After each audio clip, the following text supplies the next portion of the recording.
Halo, kali ini aku lagi baca buku karya Mbak Kalis Mardiasih, judulnya Sister Villa You Will Never Be Alone. Nah, di buku ini ada salah satu pembahasan yang menurut aku perlu banget kita ketahui. Nah, pertanyaan garis besarnya adalah, memangnya zaman sekarang masih ada yang gak setara?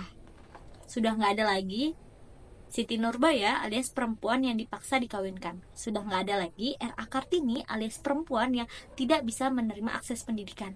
Lalu sebenarnya apa sih yang dituntut oleh perempuan? Apa sih yang perempuan mau? Nah, pertanyaan itu ada dibahas di pembahasan ini. Nah, di pembahasan ini, Mbak Kalis Mardiasih menyebutkan atau menyampaikan ada 5 pengalaman sosial yang dialami oleh perempuan. Kira-kira apa aja ya?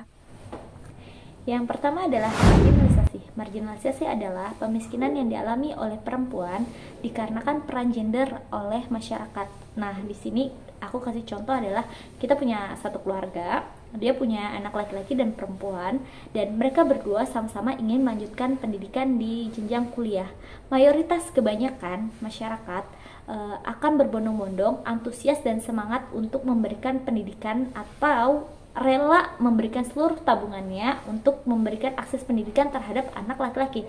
Sedangkan anak perempuan akan diminta atau dimohon untuk tetap di rumah, membantu orang tua, berbakti, dan lain sebagainya dengan alasan bahwa perempuan nanti juga akhirnya di rumah aja kok gitu. Itu adalah salah satu contoh marginalisasi terhadap perempuan. Yang kedua adalah subordinasi. Subordinasi adalah menganggap bahwa perempuan itu kelasnya di bawah daripada laki-laki. Contoh kecilnya adalah coba teman-teman renungi di dalam kelas atau di dalam organisasi ketika pemilihan ketua kelas atau ketua organisasi. Mayoritas yang menjadi ketua adalah laki-laki, sedangkan perempuan biasanya diletakkan di sekretaris. Padahal kemampuan dalam memimpin dan kemampuan mengayomi bukan hanya dimiliki oleh laki-laki tapi juga perempuan. Nah, itu adalah contoh subordinasi yang dialami oleh perempuan. Yang ketiga adalah stigmatisasi. Stigmatisasi adalah pelabelan. Pelabelan ini diberikan terhadap perempuan atas dasar penempelan dalam tubuhnya. Nah, ini contoh kecilnya adalah ketika kita masyarakat melihat perempuan pulang malam atau larut subuh dianggap adalah perempuan yang tidak baik. Padahal bisa jadi perempuan itu adalah perempuan yang bekerja di rumah sakit, punya shift malam, dia jaga pagi. Iya nggak sih? Yang keempat adalah kekerasan. Nah, kekerasan ini banyak banget dialami oleh perempuan, entah itu dalam kasus kekerasan rumah tangga, kekerasan dalam pacaran, dan kekerasan dalam pertemanan. Nah, ini mungkin aku nggak bakal kasih contoh karena sebenarnya teman-teman kasus kekerasan ini sudah banyak banget contohnya yang bisa kita baca, kita lihat di sosial media. Nah, kekerasan ini juga sering banget terjadi dan bahkan sampai sekarang masih dialami oleh perempuan.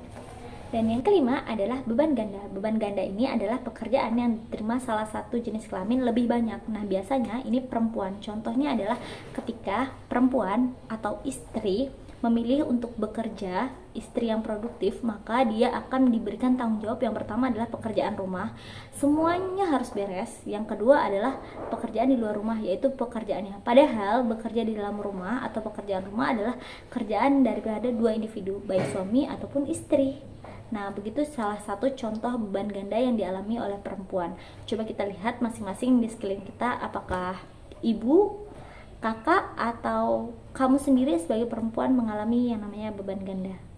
Mungkin itu saja yang bisa aku jelaskan terkait yang ada di bab pembahasan di buku ini. Terima kasih, dadah.